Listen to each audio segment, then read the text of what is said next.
All right, welcome to The Explainer. Today, we are diving deep into a book that has, no exaggeration, changed millions of lives. Tony Robbins' Awaken the Giant Within. Our mission? To break down its most powerful ideas into one solid explainer. Let's get into it. So, you know that feeling, right? You get all fired up, you start a new diet, a new workout plan, a big project, and you're all in for like a few weeks. And then, poof, you're right back where you started. It is so frustrating. But according to Robbins, there's a very real reason this happens to pretty much all of us. So yeah, if that frustration sounds familiar, you are definitely not alone. It's what Robbins calls the cycle of frustration. And there's a specific reason we get stuck in this loop. Let's dig into why that lasting change we want so badly often feels just completely out of reach. And here's the core of the problem, and it's surprisingly simple. We don't focus our power. We just dabble. We scatter our energy on trivial stuff, or as he puts it, we major in minor things. We never truly commit and decide to master what actually matters. Robbins uses this incredible metaphor of the river of life.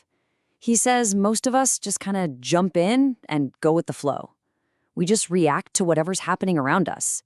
We drift and drift until one day we hear this huge roaring sound and we realize we're just about to go over Niagara Falls. You know, a huge crisis. And by then, it's way too late to change course. Okay, so if just drifting along is the problem, how do we actually start steering our own ship? Well, it all begins with understanding the one single force that shapes everything we do. This is the engine behind every single human action. And here it is. This is the big aha moment of the whole book. It's this simple. Everything we do is driven by these twin forces of pain and pleasure. We are always, automatically, moving away from what we think will cause us pain and moving toward what we think will bring us pleasure. That's it.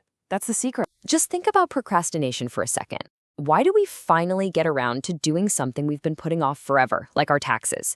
It's only when the pain of not doing it, the stress, the fear of getting fined, finally becomes bigger and more painful than the pain of actually sitting down and doing the dang thing. So now we understand our own driving force. But how do we actually use it to our advantage? This is where Robbins gives us a really clear three-part blueprint to create real, lasting change in pretty much any area of your life. This is it. This is the blueprint for a total transformation. It all kicks off with raising your standards for what you demand from yourself. But new standards are totally useless if you don't change the limiting beliefs that are holding you back. And finally, once you have the right mindset, you can find a better strategy to get the results you want. Let's break each of these down real quick. Step 1 is all about raising your standards. This means you have to decide, without a doubt, what you will no longer tolerate from yourself and what you are absolutely committed to becoming. Just think about people like Abraham Lincoln or Rosa Parks. Their greatness started the second they made a new demand on themselves and just said, no more. This stops now. Okay, but high standards alone aren't going to cut it. Step 2 is you have to change your beliefs. Why? Because your beliefs are these unquestioned commands that are constantly running your brain. If you don't truly believe you can meet your new standards, guess what? You won't. Gandhi didn't just hope for change. He had this unshakable certainty that his method would work. That certainty is what gave him his power. And finally, step 3 is all about strategy. Look, lots of people know what to do. Very few people actually do what they know. You have to find a strategy that works and then just go for it. Take Soichiro Honda, the guy who founded Honda. He faced failure after failure. I mean, war, earthquakes, no money. But he just kept changing his strategy and taking massive action until he finally broke through. So we have the 3-step blueprint. But how do we actually wire this stuff into our brains so it becomes automatic? This is where we get the master tool for making it all stick. The tool is called Neuro-Associative Conditioning, or NAC for short.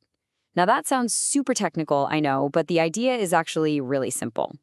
It's about consciously using those twin forces of pain and pleasure to rewire your own brain. The goal is to link so much unbearable pain to your old bad habit that you're just disgusted by it, and at the same time, link incredible, amazing pleasure to the new habit you want. And the process for doing this is pretty straightforward. First, you have to get leverage on yourself. You have to turn your should into an absolute must. Second, you have to physically and mentally interrupt your old limiting pattern the second it starts. And third, you immediately install a new empowering alternative. Football legend Fran Tarkenton used this to quit chewing tobacco. He literally imagined things like mouth cancer so vividly that even the thought of tobacco started to make him feel sick. Okay, this brings us to the final and honestly the most empowering piece of this entire puzzle. This is where you take everything we've just talked about and you use it to consciously, deliberately shape your own destiny. Ultimately, everything we've discussed boils down to the power of a single decision. But Robbins draws a massive line in the sand between just stating a preference, like saying, yeah, I'd like to quit smoking, and making a true decision. The word decide actually comes from Latin roots that mean to cut off. When you truly decide something, you cut off any other possibility. It's done. There is no plan B. And this is the ultimate takeaway. Your entire life comes down to your moments of decision. Think about Rosa Parks one more time.